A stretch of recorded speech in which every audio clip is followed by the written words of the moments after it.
Hello mga karelasyon. Alam niyo ba sa usaping S o bimbang, iba na ang panahon ngayon. Marami ngayon kapag gustong makabimbang, magkaroon ng ka-S, napakadali na, okay? Hindi ko nilalahat kasi meron pa ring mga respeto sa sarili, may mga values pa rin, pero karamihan ay talagang nagbago na yung S ngayon ay para na lang nagpapalit ng damit. Kapag gusto, nandyan, available, napakadaling mangyari sa panahon ngayon. So, pag-uusapan natin ang mga dahilan kung bakit napakadali ng maka-access sa bembang ngayon. Okay? So, wag na tayong magpaligoy-ligoy. Number one, teknolohiya at mga dating apps. Sa panahon ngayon na technology na ang nangingibabaw, napakadali ng maka-access sa ganyan. Nandyan na yung mga gadgets na halos sa panahon ngayon ay bawat individual ay meron ng pag-aari ng mga cellphone na yan or gadgets at sigurado may access yan sa mga dating apps, sa mga social media. Kaya dyan nag-uumpisa ang mga ganyan. Of course, napakadali na. At siyempre, ang mga tao ngayon, dahil accessible na sa kanilang kamay ang ganyan, gano'n din sa usaping bimbang, okey? Kasi diyan nag-uumpisa lahat 'yan, eh, mga relasyon, pagkikilala, pag-uusap, ligawan, hanggang sa hahantong sa mga ganiyang gawain. Kaya kumpara nung sinaunang panahon, napakadali na ang maka-access sa bimbang, okey? Number two, pagbabago ng kultura sa usaping S o bimbang. Noon iniingat-ingatan nila ang kanilang sarili. Sa parte ng babae, hindi yan basta isinusuko o ibinibigay sa lalaki. At sa mga lalaki naman noon, talagang pinaghihirapan nila bago makamit ang bembang na yan, okey? Nanliligaw pa yan, maraming sakripisyo bago makamit yung gusto niya sa babae at ang babae gano'n din. Pero ngayon, konting bola lang, ayan na bumibigay na. Iba na rin ang mindset ng mga tao ngayon pagdating sa ganyan. Talagang open na sila sa ganyang usapin. Wala nang masyadong nagpipigil sa kanila para gawin 'yan.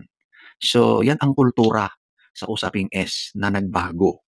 Number three, access sa mga napapanood, lalong-lalo na yung mga maseselang pinapanood, okey? 'Di ba noong araw kapag gusto mong manood ng mga palabas tungkol sa S, dati ang mga kabataan noon kapag gustong manood ng ganyan, talagang hihintayin muna na mawala lahat ng tao sa kanilang bahay at sila lang ang nandoon bago makapanood, ma-access yung mga gano'ng panoorin, 'di ba? Ang uso pa noon ay yung Betamax o VHS at ang mga bala ng mga 'yon ay nakatago. Itinatago ni tatay o ng magulang at 'yon ay kukunin mo at papanoorin. O kung meron kang pera at may mga movie houses na nagpapalabas ng gano'n, ayun, doon ka lang makakanood ng gano'n. Pero sa panahon ngayon, isang pindot lang, andiyan na lahat sa harapan mo ang mga videos na puwede mong panoorin, 'di ba? Instant lahat nandiyan. So, dahil sa ganiyang mga access, talagang malaki ang impluwensiya niyan sa paniniwala sa ganiyang aspeto, sa bembangan, okey? Siyempre dahil naa-access ng madali, talagang naiimpluwensyahan ang paniniwala ng tao sa usaping 'yon, okey? Number four, pagkawala ng restriction ng relihiyon. So dati nung araw, ang mga tao ay talagang takot gumawa ng mga ganyan dahil sila ay relihiyoso. Palagiang nagsisimba. Siyempre, yung mga paniniwala nila ay talagang nakafocus sa maayos at magaganda dahil sa tulong ng kanilang paniniwala sa kanilang kinaaanibang relihiyon. Pero ngayon, masyado nang naging relax. Ang mga tao hindi na nagsisimba.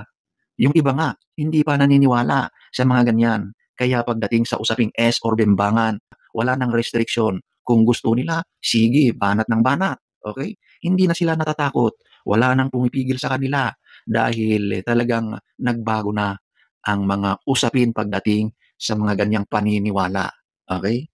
Number five, pagiging urbanized at mobile. Noong araw talagang kapag ikaw ay nasa probinsya or nasa mga malalayong lugar, mahirap pumunta sa mga city, sa mga siyudad. Konti pa lang ang mga opportunities noong araw. Pero ngayon, mas marami na, mas madali na ang pumunta sa mga lalawigan, sa mga cities, siyudad para maghanap ng mas magandang opportunities. Pero ang opportunities na yan, kasama rin yung mga mararanasan mo, ma-encounter mo na mga nangyayari kapag ikaw ay nasa kabihasnan. Andyan na, iba ang culture sa siyudad at sa probinsya, okay? Iba talaga. At nandyan din yung mga tungkol sa usaping ganyan, sa relasyon, sa mga paniniwala at gawain pagdating sa bimbangan, ibang-iba. Sa mga city, talagang open dyan ang mga ganyan. Mas marami kang ma-encounter at maraming access sa mga ganyang bagay. Okay? Number 6, impluensya ng pop culture at media. So, parang similar na rin ito sa technology, 'di ba, at mga gadgets. So, alam niyo, ang napapanood na ngayon sa mga TV, sa social media, 'yan, malakas ang impluwensya niyan sa paniniwala, sa mindset ng tao. Kasi sa media ngayon, iba na ang nakikita ng mga tao. Naging mas liberal, naging mas open sila, 'di ba? Sa pananamit na lang, makikita mo na talagang, iba ang, pananamit ngayon, mas daring na, mas, confident na sila sa sarili nila na magsuot ng mga damit na konting-konti na lang ang natatakpan sa kanilang katawan. Noong araw ay talaga namang, kailangan mong maging maayos sa pananamit mo at disente. Pero sa panahon ngayon nagbago na at gano'n din ang, sa usaping bembang. Kapag ganyan ang nakikita ng tao sa media at ganyan ang kultura, naku, siyempre pagdating sa bimbangan gano'n din. Napakadali na gawin, okey? So, punta na tayo sa number 7, pagdami na ng mga trabahong involved ang bembang or S at accessible na ito online, okey? Noong araw meron ding mga ganyan, marami din. Pero kailangan mong pumunta sa lugar na yon. Talagang sasadyain mo na pumunta sa lugar at, physically na nandoon ka.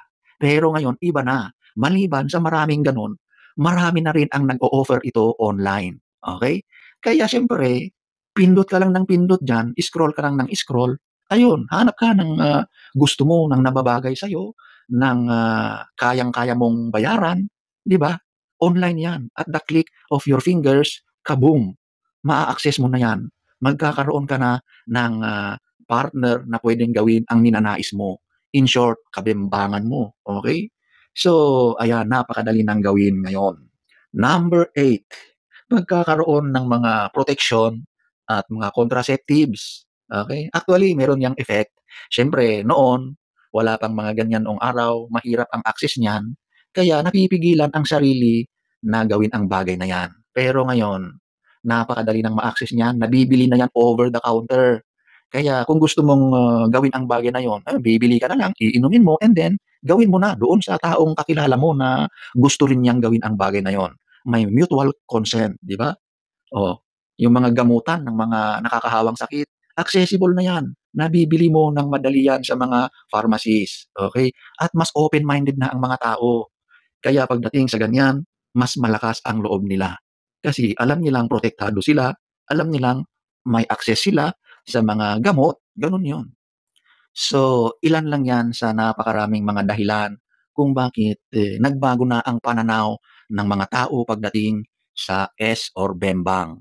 Kung noon ay, talagang, medyo makaluma, hindi agad-agad nagagawa ang mga ganyang bagay, ngayon ay iba na. Talagang napakadali ng gawin, very accessible, iba na ang mindset ng mga tao ngayon at 'yan ang, napakalaking nagko-contribute para madali, easy access sa bembang, okey? So, sana ay, nagustuhan niyo ang ating topic for today. Next story time. Don't forget to subscribe.